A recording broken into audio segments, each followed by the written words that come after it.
नमस्कार, आपका हमारे YouTube channel magic info synopsis में स्वागत है, अभिनंदन है। आज हम जावास्क्रिप्ट कंट्रोल स्ट्रक्चर की कंडीशनल स्टेटमेंट के बारे में पढ़ रहे हैं और आज हम इसमें कवर करेंगे स्विच केस स्टेटमेंट।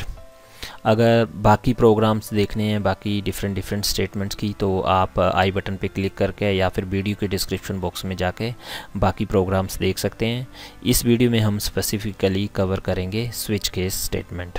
सबसे पहले हम जावास्क्रिप्ट स्विच केस स्टेटमेंट की जो डेफिनेशन पार्ट देख लेते हैं। स्विच केस हमारी यूज़ होती है मल्टीपल कंडीशन को हैंडल करने के लिए और इसमें आपके डिफरेंट एक्शन परफॉर्म होते हैं। सेम एक्सप्रेशन आपका चेक होगा। अगर वैल्यू 1 आएगी तो केस 1 एग्जीक्यूट होगा, वैल्यू 2 आएगी तो केस 2 एग्जीक्यूट होगा। अगर कोई भी वैल्यू मैच नहीं होती है किसी भी केस के साथ तो डिफ़ॉल्ट वाला केस एग्जीक्यूट होगा। तो इस चीज़ को हम प्रैक्टिकली समझेंगे। सबसे पहले हम फ्लो चार्ट देख लेते हैं। तो यहाँ पे हमने क्या किया, कोई एक्सप्रेशन पास किया कंडीशन में। तो अगर एक्सप्रेशन का रिज़ल्ट 1 आएगा तो कोड 1 केस 1 चलेगा हमारा। एक्सप्रेशन का रिज़ल्ट 2 आएगा तो केस 2 एग्जीक्यूट होगा। एक्सप्रेशन का रिज़ल्ट 3 आएगा तो केस 3 एग्जीक्यूट होगा। अप टू सो ऑन ऐसे चलता रहेगा। मल्टीपल केसेस हो सकते हैं और अगर कोई भी केस मैच नहीं होता है एक्सप्रेशन के साथ तो हमारा क्या होगा, जो डिफ़ॉल्ट वाला केस है वो चलेगा और हम इससे केस से बाहर आ जाएंगे। अब इस चीज़ को हम सिंटैक्स से देख लेते हैं। जावास्क्रिप्ट में कैसे होता है सिंटैक्स। स्विच में हम एक्सप्रेशन पास करेंगे और वो एक्सप्रेशन हमें जो भी रिज़ल्ट देगा, अगर वो केस 1 से मैच करेगा तो कोड ब्लॉक 1 एग्जीक्यूट होगा और ब्रेक से आप इस स्विच केस से बाहर निकल जाएंगे। अगर एक्सप्रेशन की वैल्यू 2 होगी तो केस 2 एग्जीक्यूट होगा और इसी तरह केस 3 भी हो सकता है, केस 4 भी हो सकता है। और अगर एक्सप्रेशन की वैल्यू 1, 2 या किसी भी केस से मैच नहीं करती है तो डिफ़ॉल्ट केस एग्जीक्यूट होगा। वो डिफ़ॉल्ट में लिखा होगा आपने और आप स्विच केस से बाहर आ जाएंगे। प्रैक्टिकली इसका समझने के लिए हम एक एग्जांपल लेते हैं कि हमने फाइंड आउट करने हैं कि ग्रेड दिया हुआ है स्टूडेंट का और उसके बेस पे हमने उसको जज करना है कि उसकी परफॉर्मेंस कैसी है। तो हमने एक वेरिएबल में ग्रेड स्टोर कर लिए ए, स्विच में हमने ग्रेड पास किए और उसके बाद हमने डिफरेंट केसेस लिख दिए। अगर केस ए है, मतलब ग्रेड में अगर ए वैल्यू है तो ग्रेड का मीनिंग हुआ एक्सीलेंट। ग्रेड में अगर वैल्यू बी है तो उसका मीनिंग हुआ सेटिस्फैक्ट्री और ग्रेड में अगर सी है तो उसका मीनिंग हुआ फेल और डिफ़ॉल्ट है तो प्लीज़ इंटर वैलिड ग्रेड। अगर कोई भी कंडीशन ट्रू नहीं है, ग्रेड किसी से ना ए है ना बी है ना सी है, तो आप मैसेज दे देंगे कि प्लीज़ इंटर डिफ़ॉल्ट ग्रेड। उसके बाद जैसे ही आप ग्रेड को प्रिंट करके देखेंगे document.write से तो आपका वो रेलिवेंट वाला मैसेज प्रिंट हो जाएगा।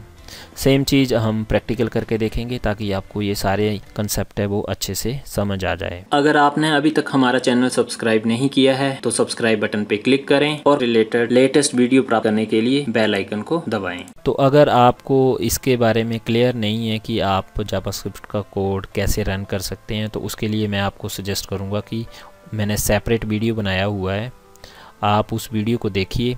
आई बटन पे क्लिक करके या वीडियो के डिस्क्रिप्शन बॉक्स में जाके how to run JavaScript code on your computer, तो वो प्रोसेस समझिए आप। जब आप वो प्रोसेस समझ जाएंगे तो आप इन प्रोग्राम को ज़्यादा अच्छे से समझ पाएंगे कि इनको रन कैसे करना है। तो ये मेरा कोड मैंने स्विच केस का ऑलरेडी लिख के रखा हुआ है ताकि आपको जल्दी से समझ आ जाए और आपका ज़्यादा टाइम वेस्ट ना हो इस वीडियो में। और ये आउटपुट वाला पेज है ब्राउज़र का, ये भी मैंने ओपन करके रखा हुआ है। तो अभी इसका जो कोड है मैंने कमेंट करके रखा हुआ है तो यहाँ पे कुछ नहीं आ रहा है आउटपुट, जस्ट ये मैसेज ही आ रहा है जो मैंने फ़ॉन्ट टैग के अंदर लिखा हुआ है। अब मैं इस कोड को कर देता हूँ ओपन। ये स्क्रिप्ट टैग के अंदर लिखा हुआ है कोड जावास्क्रिप्ट का, आप यहाँ पे देख सकते हैं। अब जो आपका ये प्रोग्राम था मीनिंग ऑफ ग्रेड मैंने अगर फाइंड आउट करने हैं तो ग्रेड एक वेरिएबल लिया जावास्क्रिप्ट का, उसमें वैल्यू स्टोर कर दी मैंने बी। एक आपने ध्यान रखना है कि स्विच केस में हम जो वैल्यू हैंडल कर सकते हैं वो हमारी कैरेक्टर होगी या फिर नंबर होगी। हम उसमें फ्लोटिंग पॉइंट वैल्यू हैंडल नहीं कर सकते हैं, ठीक है। तो स्विच में मैंने ग्रेड पास कर दिया। अब एक ही बार कंपैरिजन होगा यहाँ पे, देखना आप। अगर तो ग्रेड की वैल्यू है A तो केस 1 में चला जाएगा, और ग्रेड का मतलब मैंने लिख दिया एक्सीलेंट। अगर ग्रेड की वैल्यू है B तो केस B में चला जाएगा, और ग्रेड का मीनिंग मैंने लिख दिया सेटिस्फैक्टरी। और ब्रेक का मतलब इस स्विच केस से मैं बाहर आ जाऊंगा। और ग्रेड की वैल्यू अगर है C तो केस C एग्जीक्यूट होगा, और इसका मतलब होगा फेल, जो भी मैं मैसेज देना चाहता हूँ। और अगर केस A भी नहीं है, B भी नहीं है और C भी नहीं है तो डिफ़ॉल्ट वाला जो केस है वो चलेगा। उसमें मैं मैसेज दे रहा हूँ प्लीज़ एंटर वैलिड ग्रेड, और एंड में मैं इस ग्रेड वाले मैसेज को प्रिंट करवा दे रहा हूँ डॉक्यूमेंट डॉट राइट मेथड से, जिसका काम होता है स्क्रीन के ऊपर प्रिंट करना जो भी मैं वैल्यू इस ब्रैकेट के बीच में पास कर रहा हूँ। अगर ग्रेड की वैल्यू B है तो स्विच में वो चेक करेगा और B आएगी तो B वाले केस में जाएगा, बाकी किसी भी केस में नहीं जाएगा। और ग्रेड की वैल्यू का मीनिंग अपडेट कर देगा सेटिस्फैक्टरी। और ब्रेक स्टेटमेंट से आप इस स्विच से बाहर आ जाएंगे, और जब डॉक्यूमेंट डॉट राइट ग्रेड करेंगे तो ग्रेड की वैल्यू यहाँ पे प्रिंट हो जाएगी, जो ग्रेड की वैल्यू क्या है सेटिस्फैक्टरी। अब मैं रिफ़्रेश करता हूँ तो यहाँ पे मेरे को मैसेज आ गया सेटिस्फैक्टरी।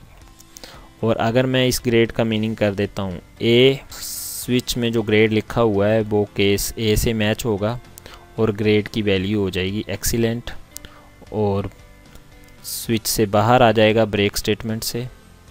और जैसे ही आप डॉक्यूमेंट डॉट राइट में ग्रेड पास करेंगे तो ग्रेड की वैल्यू प्रिंट हो जाएगी एक्सीलेंट। रिफ़्रेश करके देखता हूँ तो एक्सीलेंट प्रिंट हो गया। इसी तरह अगर मैं C यहाँ पे पास करता हूँ तो केस C से मैच होगी, और यहाँ पे मेरे को मैसेज आ जाएगा फेल। और अगर मैं D यहाँ पे एंटर करता हूँ या कोई और वैल्यू एंटर करता हूँ तो A B C किसी से भी मैच नहीं होगी, तो डिफ़ॉल्ट वाला जो केस है वो एग्जीक्यूट हो जाएगा, और मैसेज आएगा प्लीज़ एंटर वैलिड ग्रेड। तो ये आपके पास एग्जांपल थी स्विच केस स्टेटमेंट की। इसी तरह एक स्विच केस का और प्रोग्राम मैं समझा देता हूँ आपको, find meaning of the day.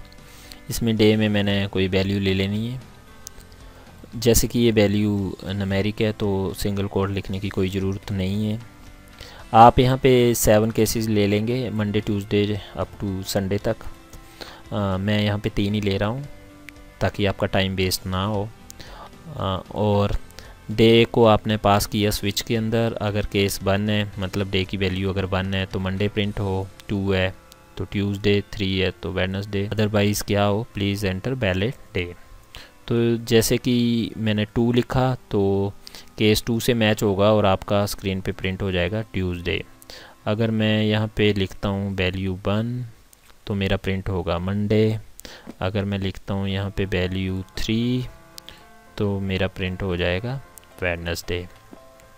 अगर मैं यहाँ पे वैल्यू लिखता हूँ 32 तो मेरे को बताएगा प्लीज़ एंटर वैलिड डे।